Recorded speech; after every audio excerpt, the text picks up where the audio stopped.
Welcome to ilectureonline.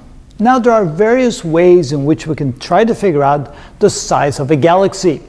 But if the galaxy is close enough and we can measure the angular size of the galaxy and we can somehow figure out the distance to the galaxy, then it becomes an easy task. And so let's assume here that we know the distance and we can measure the angular size. Now here we have two specific galaxies in mind, M84 and M86, which are both giant elliptical galaxies. Now the picture here is not one of those two. The picture here is actually one of M51, the Whirlpool galaxy, which is a beautiful spiral galaxy seen head on.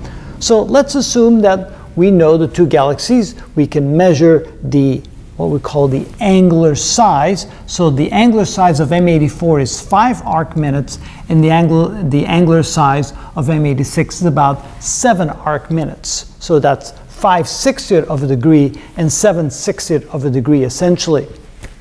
Now M84 and M86 along with M87 are giant elliptical galaxies which are in the Virgo cluster. Now the Virgo cluster galaxies is a cluster of about 2,500 galaxies.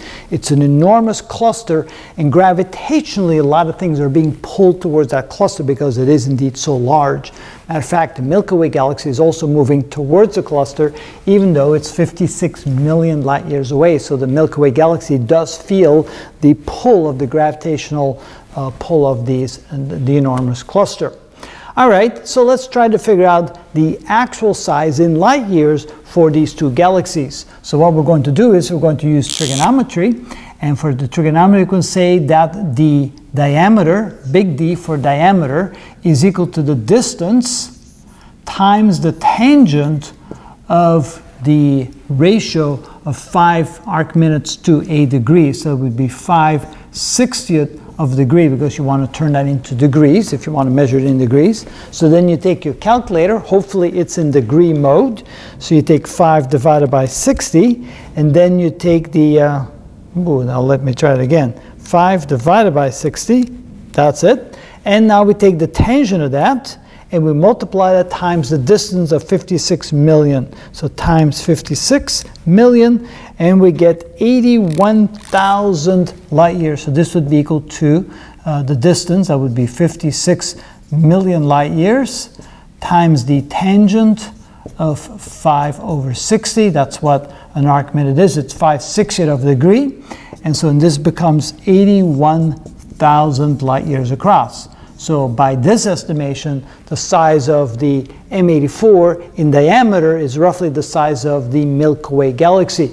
The difference is that the Milky Way galaxy has a smaller central bulge and a very thin flat disk, where M84 is a giant elliptical galaxy, so there's a much bigger shape to that. So even though the diameter-wise it's about the same size, it does contain way more stars than the Milky Way galaxy. So we do the same for M86. So in this case, we have the diameter, which is equal to the distance, which is 56 million light years, and we're going to multiply that times the tangent, and I don't know if you can see that because of the book. So you still can, all right? So the tangent of 7/60, like this, and so we take 7 divided by 60, we take the tangent of that, and then we multiply that times 56, and we get 114,000 light years. So you can see that even the diameter of M86 is larger than the diameter of the Milky Way galaxy, plus it has a much more voluminous shape to it, so it has an enormous number of stars relative to the Milky Way galaxy. But that's one way in which we can decide how big a galaxy is. All we need to know is the distance of the galaxy, which is not always that easy to determine, and we'll show you some methods later on how to do that. And if we can measure the angular size of the galaxy, the rest becomes pretty straightforward, and that is how it's done. What's that little thing on the right side, that little tail thing? Is that part of the galaxy, or is that something from far away? Here in the picture? Yeah. Actually, that's a different galaxy. Okay. So yeah, so we have the Whirlpool galaxy right here, and that's another galaxy. It looks like it's attached, but it's not. It's further back. Yeah, it's just further away, yes. What's it called? Good question. I can't remember at this moment. I have to go look it up. What kind of galaxy is that? I thought it was also a, well, it kind of looks like an elliptical galaxy, doesn't it? Yeah. Well, let's see if it says something on the picture.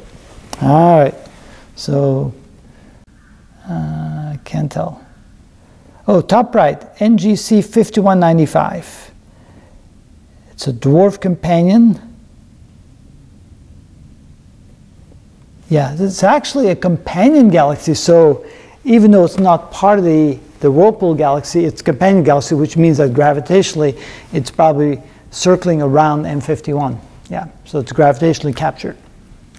By M51? Mm-hmm, yep. So it is part of the spiral? It's not part, it's still separate, but it's probably going around, and eventually in the future it might actually collide. Bar galaxy? Well, all spiral galaxies eventually will become barred spiral galaxies, so this will become a bar in the future. This one is potentially close enough to eventually be captured by this one and collide in with it. Yeah.